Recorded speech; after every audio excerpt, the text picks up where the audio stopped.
Bonjour, bonsoir tout le monde. Bienvenue dans cette nouvelle vidéo avec Dr. Ram. Aujourd'hui, dans cette vidéo, nous allons regarder un autre problème de thermodynamique, qui est le problème du concours 2000, qui est un problème du concours 2018, le problème numéro 2. Ok. Donc, on nous donne une mole de gaz parfait. On nous donne le gamma. Ok. Gamma égale à 1,4.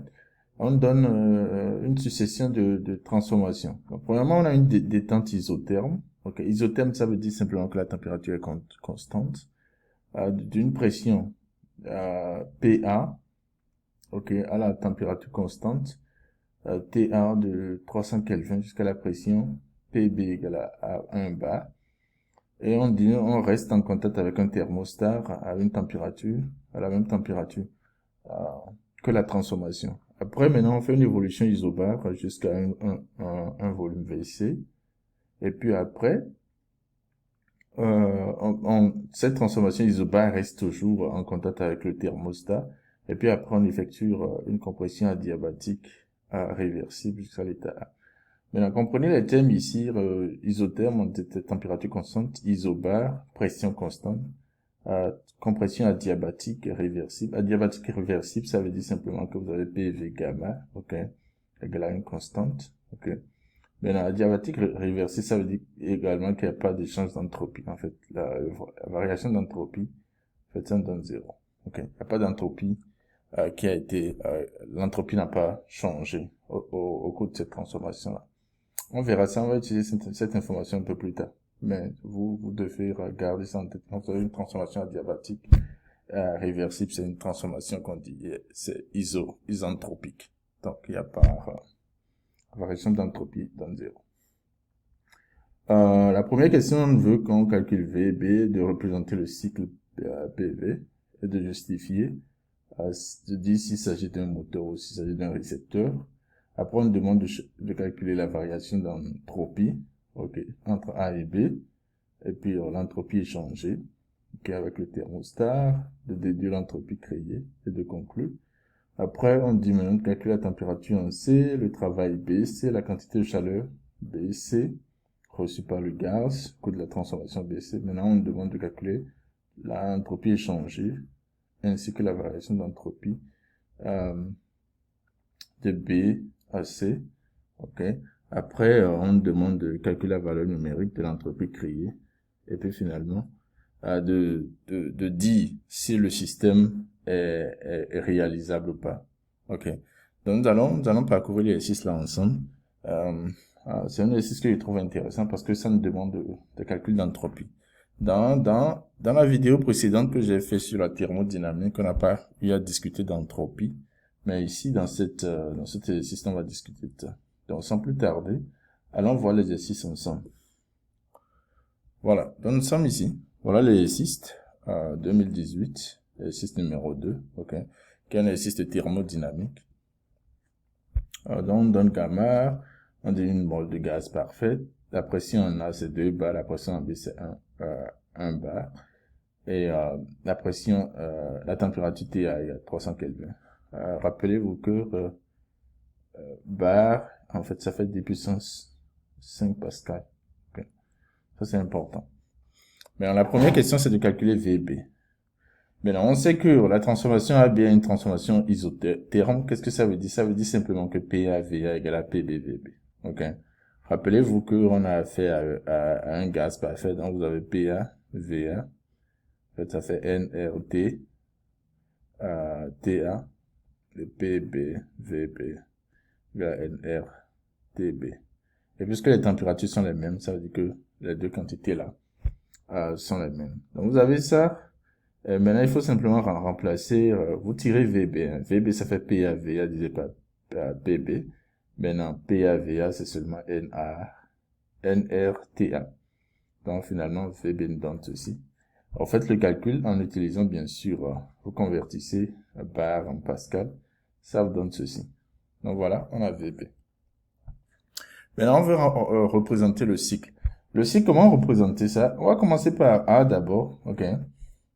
Maintenant, on a vu que le volume en B est supérieur au volume en A. Donc ça, c'est une information très importante. On a vu que la pression en A est supérieure à la pression en B. Ça aussi, c'est important. Et on sait que entre A et B, nous avons une transformation isotherme. Qu'est-ce que ça veut dire? Ça veut dire en fait que vous avez PV. Okay. On sait que ceci nous donne une constante. PV égale une constante, c'est C. Ça veut dire que P est égal à quoi? Égal à C divisé par V. Donc vous voyez que P doit être inversement proportionnel à V. Donc ça vous donne une allure de quelque chose qui décroît. Okay. Lorsque V évolue, P décroît. Donc vous avez cette allure-là, de A à B. Donc voilà un peu, ceci, ça doit imiter un peu ce qui se passe dans le gaz. Donc de A à B, nous avons ceci. Maintenant, on sait que de B à C, c'est une transformation isobare. Ok, B, C, c'est isobare, donc la pression est constante, bien que le volume change. Donc vous avez seulement une ligne horizontale ici. Maintenant, de C à A, nous avons une compression adiabatique, compression, donc le volume diminue. Ok. Maintenant, rappelez-vous que pour une transformation adiabatique, vous avez PV gamma égale à une constante, donc P égale à quoi? C divisé par V à la puissance gamma. Ok. Donc, ceci voudra dire lorsque V diminue, P augmente, donc vous évoluez, vous devez aller en haut. Ça croît et que vous rejoignez le point A.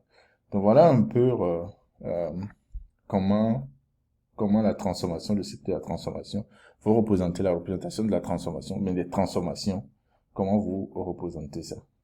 Ok, j'espère que c'est clair. Si c'est pas clair, n'hésitez pas à me laisser des questions dans le commentaire et je vais essayer d'adresser ces questions.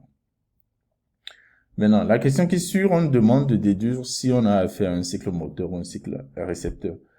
Pour répondre à ce genre de questions, ce que vous faites, vous regardez le sens en fait de votre cycle. Ok, donc on voit que le cycle en fait, ça fait comme ça.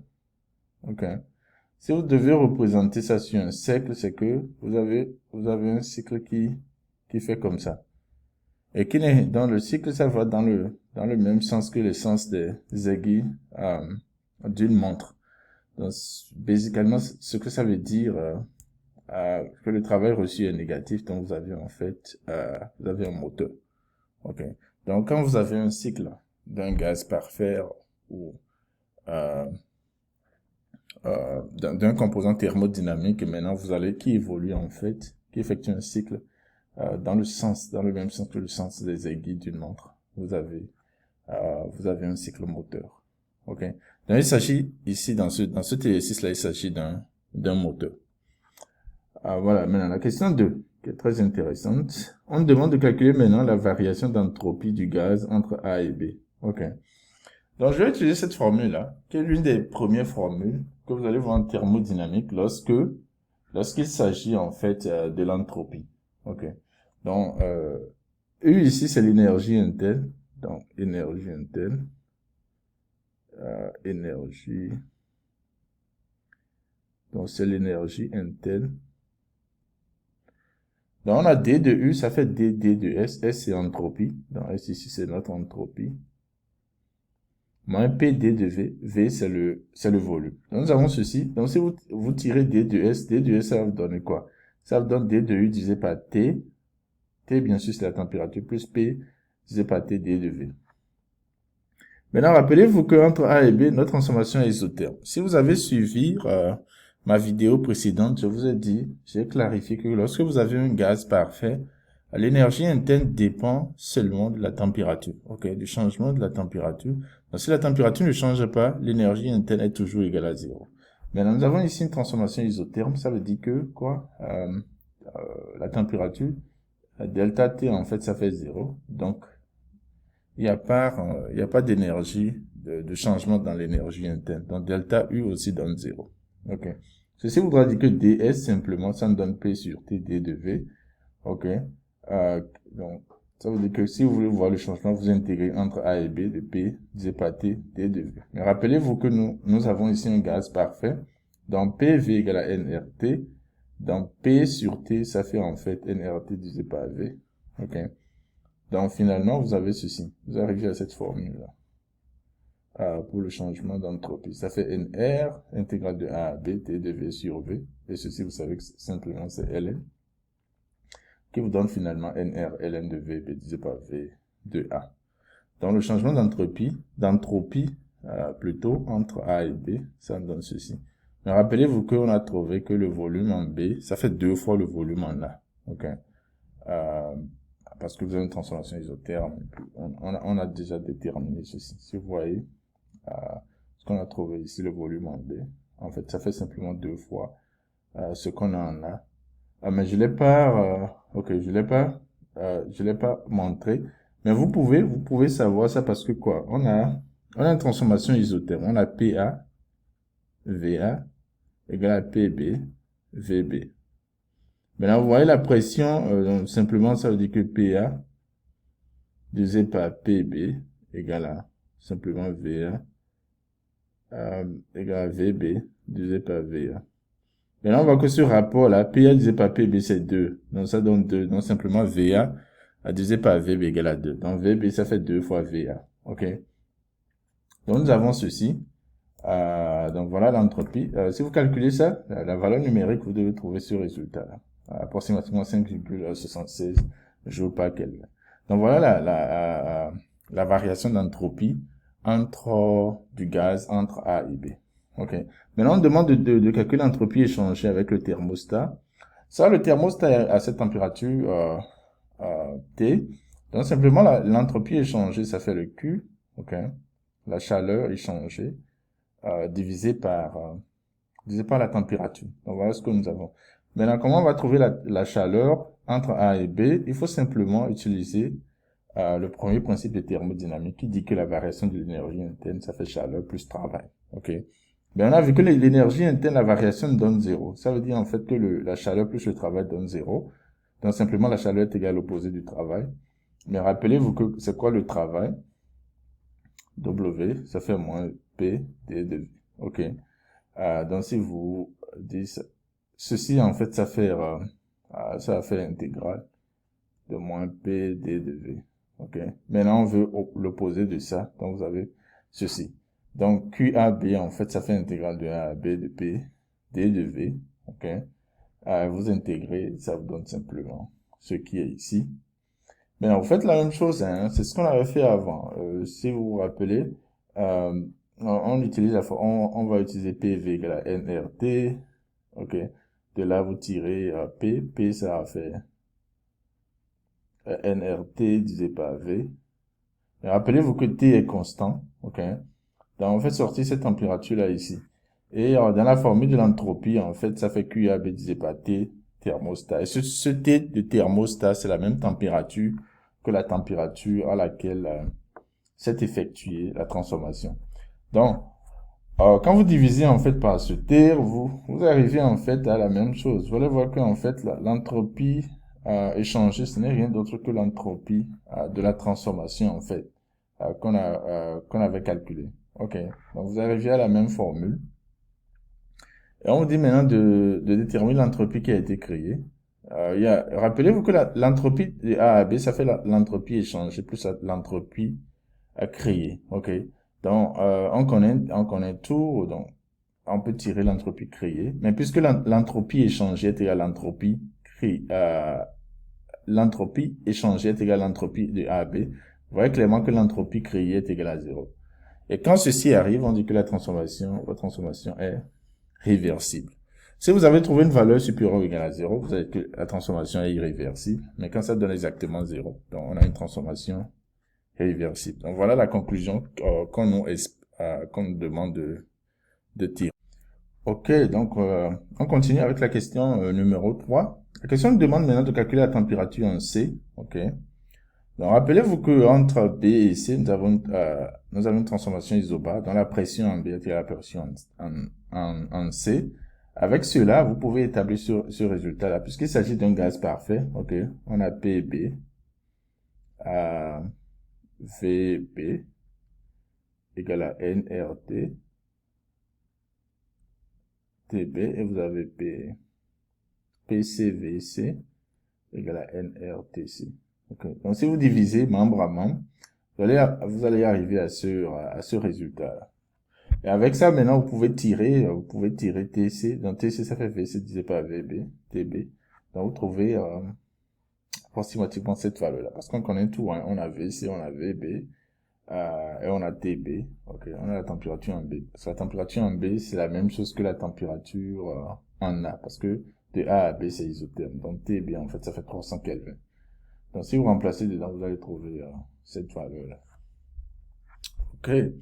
Donc voilà, maintenant on veut le travail. Nous allons simplement utiliser la formule. Mais il y a une formule. Quand vous avez une transformation isobar, vous pouvez directement utiliser pour une transformation isobar, ça fait à l'opposé de la pression multiplié par la variation du volume. Ok. Mais vous pouvez aussi vous pouvez partir de la formule de départ, de la définition du travail. Vous arrivez à ce résultat. Okay. Vous connaissez tout, on connaît PB, on connaît VB, on connaît AVC. Donc on peut calculer ce travail-là. Je l'ai pas fait, j'ai pas, oui, voilà, j'ai pas mis de valeur numérique ici, mais bien sûr, j'imagine que vous pouvez calculer ça parce que vous connaissez tout. On veut la quantité de chaleur, ok. On va utiliser le premier principe, donc, je vais plutôt mettre delta UB ici, voilà. Donc nous avons ça qui va donner ça, plus ceci. Maintenant, rappelez-vous aussi ce que je disais toujours, l'énergie interne, ça fait NCV. Dans la vidéo passée, j'avais écrit ceci, ok. Mais ceci, c'est une formule du cours. Quand on va vous donner point gaz parfait, l'énergie, ça fait le nombre de moles multiplié par euh, la quantité. Donc, la variation de l'énergie interne, ça fait NCV, euh, multiplié par la variation de température. Et ce CV, c'est en fait, c'est la capacité thermique spécifique à volume constant. Ok. Maintenant aussi, il y a cette formule, vous pouvez montrer pour un gaz parfait que en fait CV, ça fait R divisé par gamma moins 1. Ok. Donc, nous avons ceci. Et avec ça maintenant, donc voilà, on arrive à ceci. Mais rappelez-vous, n égale à 1, donc vous pouvez même oublier 1 ici. Et utilisant cette formule-là, on a delta UBC égale à QBC plus le travail entre B et C. On avait déjà calculé le travail okay, entre B et C. Donc le travail, ça nous donnait ceci. Donc, avec ça, maintenant, on peut calculer la chaleur. Parce que la chaleur, en fait, ça fait le delta ici, QBC égale à delta UBC moins, en fait, le travail entre B et C. Ok. Donc, si vous remplacez dedans, vous arrivez à ce résultat-là. Et si vous calculez, vous allez probablement trouver cette valeur-là. L'essentiel, je ne sais pas si je fais une erreur dans mes calculs, parce que je ne sais pas pourquoi je n'ai pas calculé ceci ici. Ok. Mais dans tous les cas, vous avez les formules, hein, vous avez tout, gamma est donné, R est connu, TC, TB, tout ça là c'est connu, PB est connu, VC est connu, VB est connu. Donc quand vous arrivez, vous calculez, vous allez trouver un résultat similaire. Ok. Donc faites attention dans les calculs. L'essentiel c'est que vous comprenez la procédure pour arriver à ce résultat. Maintenant, on demande l'entropie échangée avec le thermostat. On utilise la même formule qu'on avait utilisée avant.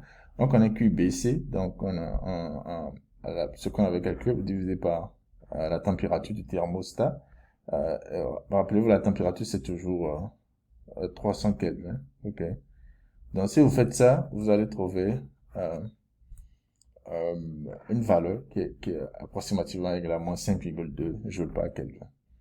Donc voilà, c'est ce qu'on a pour l'entropie échangée avec le thermostat entre B et C. Donc ici, on a déjà calculé l'entropie échangée avec le thermostat, ok, qui est ceci entre B et C. Donc nous avons ça. Maintenant, on veut voir la variation de l'entropie au cours du ici c'est entre. D'abord, on voit c'est la variation d'entropie entre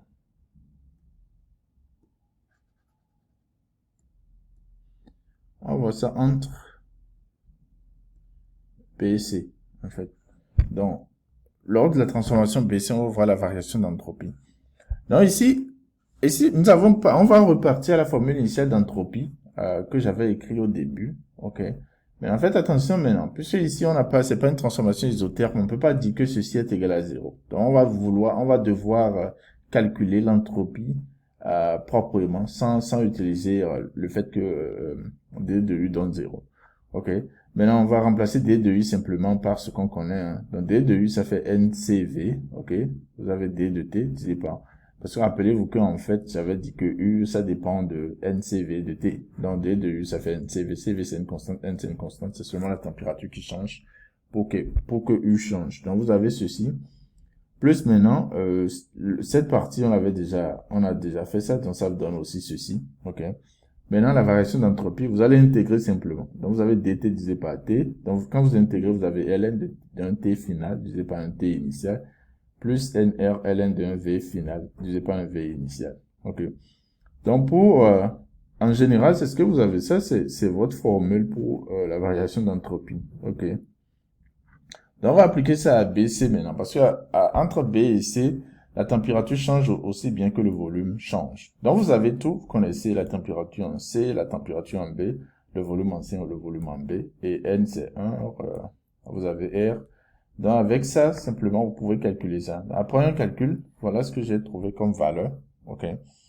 Donc, voilà la variation d'entropie entre B et C. C'est ce que ça vous donne.